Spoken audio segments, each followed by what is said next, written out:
Innal hamdalillah nahmaduhu wa nasta'inuhu wa nastaghfiruh wa na'udzu billahi min syururi anfusina wa min sayyiati a'malina. Man yahdihillahu fala mudhillalah wa man yudlil fala hadiyalah. Asyhadu an la ilaha illallah wahdahu la syarikalah wa ashhadu anna Muhammadan abduhu wa rasuluh. Ya ayyuhalladzina amanu taqullaha haqqa tuqatih wa la tamutunna illa wa antum muslimun. Ya ayyuhan nasu taqu rabbakumul ladzi khalaqakum min nafsin wahidah wa khalaqa minha zawjaha wa batha minhuma rijalan katsiran wa nisaa wattaqullaha alladzi tasaaluna bihi wal arham innallaha kana 'alaikum raqiba. Ya ayyuhalladzina amanu taqullaha wa qulu qawlan sadida yuslih lakum a'malakum wa yaghfir lakum dhunubakum wa man yuti'illaha wa rasulahu faqad faza fawzan 'azima. Amma ba'd, fa inna asdaqal hadithi kitabullah wa khairal hadi hadyu Muhammadin sallallahu alaihi wasallam wa syarrul umuri muhdatsatuha wa kullu muhdatsatin bid'ah wa kullu bid'atin dhalalah wa kullu dhalalatin finnar. Ma'asal muslimin, hadirin khutbah Jumat rahimani wa rahmukumullah. Pertama-tama marilah kita senantiasa memanjatkan puji syukur kepada Allah Subhanahu wa taala yang dengan limpahan nikmat, hidayah serta pertolongannya kita masih bisa melaksanakan ibadah kepadanya dengan mendengarkan khutbah Jumat dan salat Jumat berjamaah. Semoga Allah Subhanahu wa taala menerima semua amal ibadah kita. Kemudian usi nafsi wa iyyakum bitaqwallah azza wa jalla. Saya wasiatkan kepada diri saya dan kepada jamaah sekalian untuk senantiasa bertakwa kepada Allah. Takwa dalam artian anta'mala bi taatillah ala nurin minallah tarju thawaballah. Dengan melaksanakan ketaatan kepada Allah di atas cahaya dari Allah, di atas dalil dari Al-Quran maupun sunnah Rasulullah SAW dalam rangka mengharapkan pahala dari Allah. Takwa dalam artian antatruka maksiatallah ala nurin minallah takhafu iqaballah, dan meninggalkan maksiat kepada Allah di atas cahaya dari Allah, di atas dalil dari Al-Quran maupun sunnah Rasulullah SAW dalam rangka takut azab Allah. Ma'asal muslimin, hadirin khutbah Jumat rahimani wa rahmukumullah. Tidak lama lagi insya Allah negeri kita akan mengadakan pergantian pemimpinnya. Akan ada ulil amri yang baru di negeri yang kita cintai ini. Sebagai seorang muslim yang bijak, maka dia senantiasa berpegang teguh dengan Al-Quran dan sunnah Rasulullah SAW. Maka pada kesempatan yang berbahagia ini, mari kita bersama-sama merenungkan sejenak apa penjelasan Al-Quran, apa penjelasan sunnah Rasulullah SAW dan juga para salafus soleh tentang akidah seorang muslim yang sejati tentang pemimpin kaum muslimin. Apa akidah ahlu sunnah wal jamaah tentang pemimpin kaum muslimin, tentang ulil amri. Yang pertama, ma'asal muslimin, ketika ada pergantian pemimpin yang baru, maka harus ada baiat terhadap pemimpin tersebut. Setiap muslim wajib membaiat pemimpinnya. Sebagaimana Rasul SAW pernah bersabda, man mata wa laisa fi unuqihi bai'ah mata mitatan jahiliyah. Barang siapa yang mati di lehernya tidak ada baiat terhadap pemimpin kaum muslimin, maka dia mati dalam keadaan jahiliyah. Ketika sudah dilantik pemimpin baru tersebut dibaiat oleh ahlul halli wal aqd, maka setiap kaum muslimin wajib membaiatnya dengan meyakini dia adalah ulil amri kita, pemimpin kita, dan kita wajib untuk mendengar dan taat kepadanya dalam hal yang tidak bermaksiat kepada Allah Subhanahu wa Ta'ala. Sebagaimana dahulu para sahabat Rasul SAW, mereka membaiat Rasul sebagai pemimpin kaum muslimin, membaiat Abu Bakar, Umar, Utsman, dan Ali, dan seterusnya.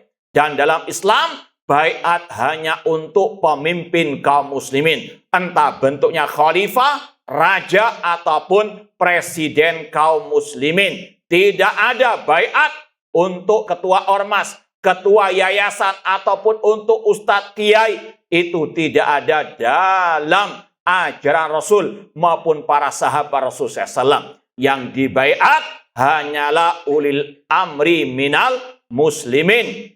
Al-Imam Al-Barbahari rahimahullah dalam kitab beliau Syarh Sunnah mengatakan tidak halal bagi seorang pun, yaitu seorang muslim, untuk dia bermalam sedangkan dia tidak berpendapat adanya pemimpin kaum muslimin atau tidak membaiat pemimpin kaum muslimin. Ancamannya berat setelah dipilih pemimpin kaum muslimin yang baru, setelah dilantik, namun dia tidak meyakini sebagai ulil amrinya. Kalau dia mati, kata Rasul tadi, mati mata mitatan jahiliyah, mati dalam keadaan jahiliyah, menanggung dosa besar. Na'udzubillahi min dzalik. Kemudian yang kedua, ma'asal muslimin, akidah Ahlussunnah terhadap pemimpin kaum muslimin, menghormatinya, memuliakannya sesuai dengan kedudukan yang Allah tempatkan dia dalam kedudukan tersebut. Rasul SAW mengatakan, man akrama sultanallah akramahullah. Barang siapa memuliakan pemimpinnya, Allah akan muliakan dia. Demikian pula para ulama salaf, mereka sangat menghormati pemimpin kaum muslimin. Seorang ulama yang bernama Imam Sahal At-Tustari rahimahullah berkata, la yazalun nas bi khairin ma'azzamus sultana wal ulama. Manusia senantiasa dalam kebaikan selama mereka memuliakan, menghormati pemimpinnya dan para ulama. Bahkan Rasul dalam hadis yang sahih pernah bersabda, man dakhala ala imamihi yuridu tauqirahu kana 'alallahi dominan. Kata Rasul SAW, barang siapa yang masuk menemui pemimpinnya untuk menghormatinya, memuliakannya, maka bagi Allah jaminan untuk dia masuk surga. Ini sekali lagi ma'asal muslimin, akidah Ahlussunnah wal Jamaah yang banyak dilalaikan oleh kaum muslimin, padahal hadis-hadis, nas-nas tentangnya sangat amat terang benderang. Kemudian yang ketiga, ma'asal muslimin, kalau kita sudah memuliakannya, maka haram untuk mencaci maki, menghinakannya. Rasul SAW mengatakan, man ahana sultanallah ahanahullah. Barang siapa menghinakan pemimpinnya, Allah akan hinakan dia. Bahkan ada kisah seorang sahabat Rasul SAW yang bernama Abu Bakrah radhiyallahu anhu pernah datang di suatu pidato pemimpin kaum muslimin. Kemudian tiba-tiba ada seseorang yang mengatakan, undur ila amirina yalbasu thiyabal fusaq. Lihatlah kepada pemimpin kita ini, dia memakai baju orang-orang fasik. Apa kata Abu Bakrah radhiyallahu anhu? Uskut, diam ente. Fa inni sami'tu Rasul SAW yaqul, karena aku mendengar Rasul bersabda, man ahana sultanallah ahanahullah. Barang siapa menghinakan pemimpinnya, Allah akan hinakan dia. Dan Anas bin Malik, sahabat Rasul SAW, pernah berkata, nahana kubarauna min ashabi Rasul sallallahu alaihi wasallam. Para sahabat-sahabat senior kami, yaitu sahabat Rasul yang senior, mereka melarang kami dengan ucapan mereka, la tasubbu umara'akum. Jangan kalian mencaci maki pemimpin kalian. Sahabat Rasul yang bernama Abu Darda radhiyallahu anhu mengatakan, awwalu nifaqil mar'i ta'nuhu ala wali amrihi. Kemunafikan pertama pada diri seseorang kalau dia mencaci maki pemimpin kaum muslimin. Dan kata para ulama, pelopor pertama yang mencaci maki pemimpin kaum muslimin adalah Abdullah bin Saba al-Yahudi. Sampai terjadinya tragedi pembunuhan terhadap Al-Khalifah Rashid Utsman bin Affan. Karena ulah kelakuan orang Yahudi yang menyusup ke dalam barisan kaum muslimin. Dan dia mengajari kaum muslimin mencaci maki pemimpin mereka. Maka ma'asal muslimin, apakah kita mau ikut jejak orang Yahudi Abdullah bin Saba? Na'udzubillahi min dalik. Maka jaga lisan, jangan sampai mencaci maki pemimpin kaum muslimin. Kemudian yang keempat, ma'asal muslimin, Rasul SAW mengatakan, man ra'a min amiri syai'an yakrahuhu falyasbir. Barang siapa yang melihat dari pemimpinnya sesuatu yang tidak dia sukai, maka bersabarlah. Ini yang keempat, wajib bersabar atas kezaliman pemimpin, kecurangan pemimpin. Wajib bersabar, menjaga lisan, menjaga anggota tubuh, tidak berbuat yang tidak dicintai, diridhai oleh Allah Subhanahu wa taala. Rasul mengatakan sekali lagi, barang siapa yang melihat dari pemimpinnya sesuatu yang tidak dia sukai, maka bersabarlah. Fa innahu man faraqal jama'a shibran famata-mata mitatan jahiliyah. Karena barang siapa memisahkan diri dari pemimpin kaum muslimin, lalu dia mati dalam keadaan jahiliyah. Masal muslimin, kata para ulama, adanya pemimpin yang zalim itu adalah musibah. Dan namanya musibah harus dilawan dengan as-sabr. Dan wajib kita yakini, namanya musibah itu sebabnya adalah dosa-dosa kita. Ma asabakum min musibatin fabima kasabat aydikum wa ya'fu an katsir. Tidaklah musibah itu menimpa diri kalian kecuali karena sebab dosa-dosa kalian. Maka apa solusinya? Solusinya kita bertobat kepada Allah, dari syirik kepada tauhid, dari bid'ah kepada sunnah, dari maksiat kepada at-ta'ah. Allah berfirman, wa kadzalika nuwalli ba'dadh-dhalimina ba'dhan bima kanu yaksibun. Demikianlah kami kuasakan sebagian orang zalim atas orang zalim yang lainnya karena perbuatan zalim mereka. Maka kalau kita mau merasakan kebaikan, kedamaian, keberkahan, maka wajib kembali kepada walau anna ahlal qura amanu wattaqau la fatahna alim barakati minas sama'i wal ardi. Seandainya penduduk itu beriman, bertauhid, tidak berbuat syirik kepada Allah dan bertakwa kepada Allah, kami bukakan barakah dari langit dan bumi. Allah juga berfirman, innallaha la yughayyiru ma biqaumin hatta yughayyiru ma bi anfusihim. Allah tidak akan merubah nasib suatu kaum sampai kaum tersebut merubah diri mereka. Bukan merubah pemimpinnya dulu, namun merubah diri mereka. Dari syirik kepada tauhid, dari bid'ah kepada sunnah, dari maksiat kepada at-ta'ah. Al-Imam Ibnu Abil Is Al-Hanafi rahimahullah pernah berkata, idza arada ra'iyah an yatakhallasu min dzulmil amri dhalim falyatruku dzulma. Apabila rakyat ingin terbebas dari kezaliman pemimpin yang zalim, hendaklah rakyat yang dahulu meninggalkan kezaliman. Karena al-jaza min jinsil amal. Kata para ulama, balasan sesuai dengan amal perbuatan. Kemudian yang kelima, ma'asal muslimin, di antara akidah sikap Ahlussunnah terhadap pemimpin kaum muslimin, seandainya pemimpin berbuat kezaliman, maka Rasul telah bersabda, ad-dinu an-nasiha. Agama adalah nasihat. Dan Rasul telah menggariskan bagaimana cara menasihati pemimpin kaum muslimin. Yang itu tidak sama dengan manusia yang lainnya. Rasul mengatakan, man arada an yansaha lidhi sultanin fala yubdihi alaniyatan.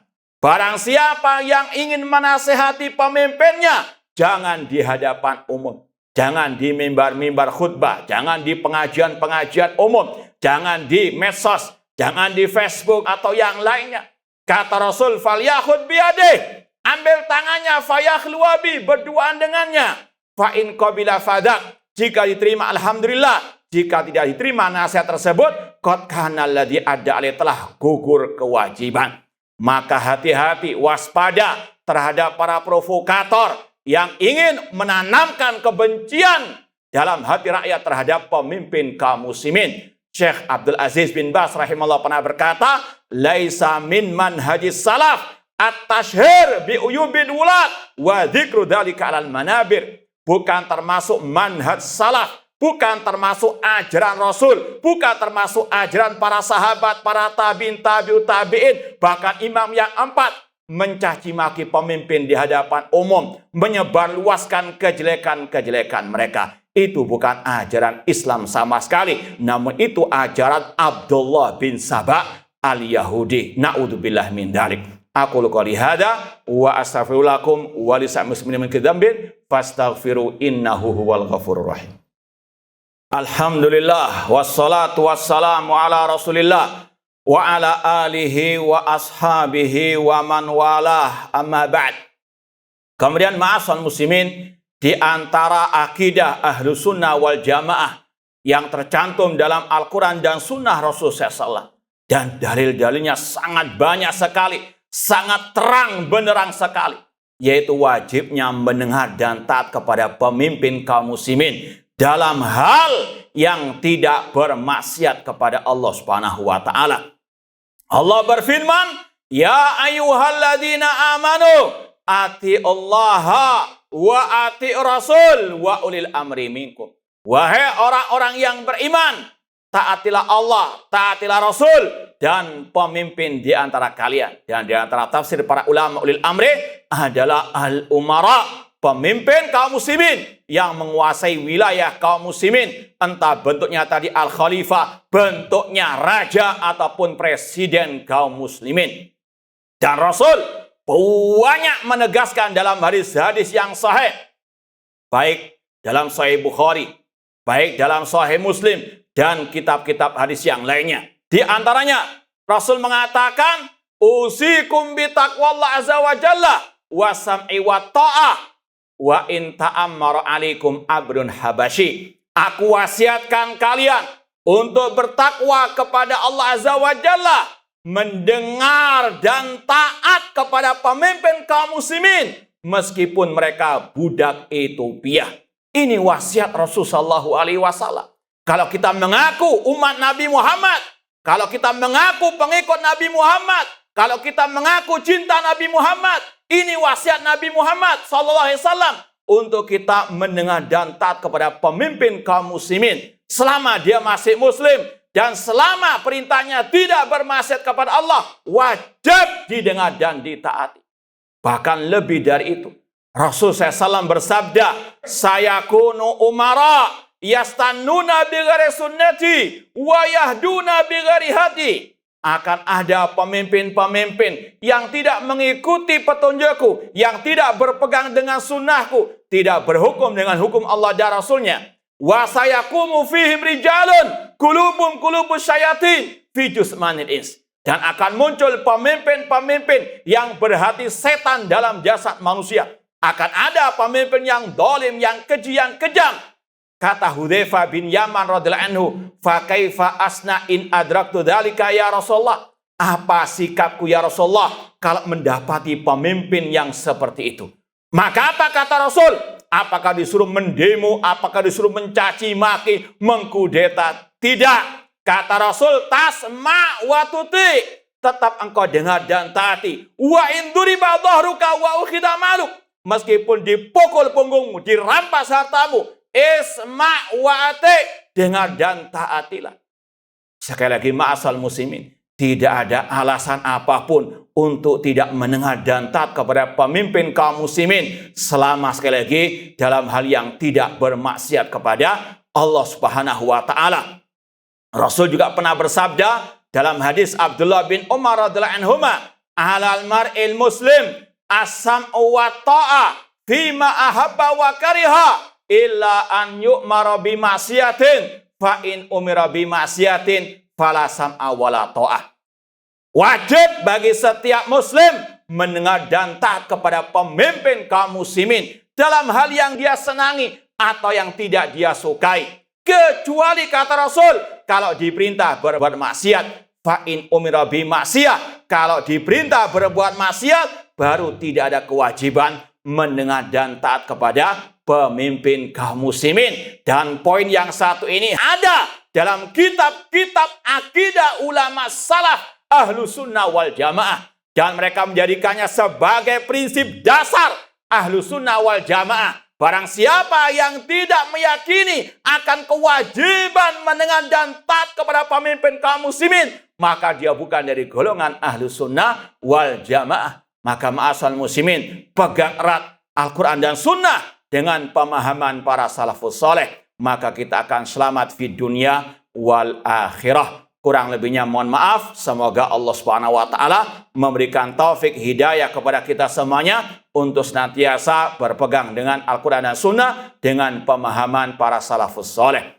Allahumma shalli ala Muhammad wa ala ali Muhammad kama shallaita ala Ibrahim wa ala Ibrahim innaka Hamidum Majid. Wa barik ala Muhammad wa ala ali Muhammad kama barakta ala Ibrahim wa ala Ibrahim innaka Hamidum Majid. Allahumma ighfir lil muslimin wal muslimat wal mu'minina wal mu'minat al ahya'i minhum wal amwat. Rabbana dhalamna anfusana wa illam taghfir lana wa tarhamna lanakunanna minal khasirin. Allahumma a'izzal islam wal muslimin wa adhilla syirka wal musyrikin wa dammir a'daka a'dad-din. Allahumma aslih wulata umuril muslimin. Allahumma aslih wulata umuril muslimin. Allahumma aslih wulata umurina ya hayyu ya qayyum. Rabbana dhalamna anfusana wa illam taghfir lana wa tarhamna lanakunanna minal khasirin. Rabbana atina fid dunya hasanah wa fil akhirati hasanah wa qina adzabannar. Aqulu qouli hadza wa akhiru da'wana anil hamdulillahi rabbil alamin wa aqimus shalah.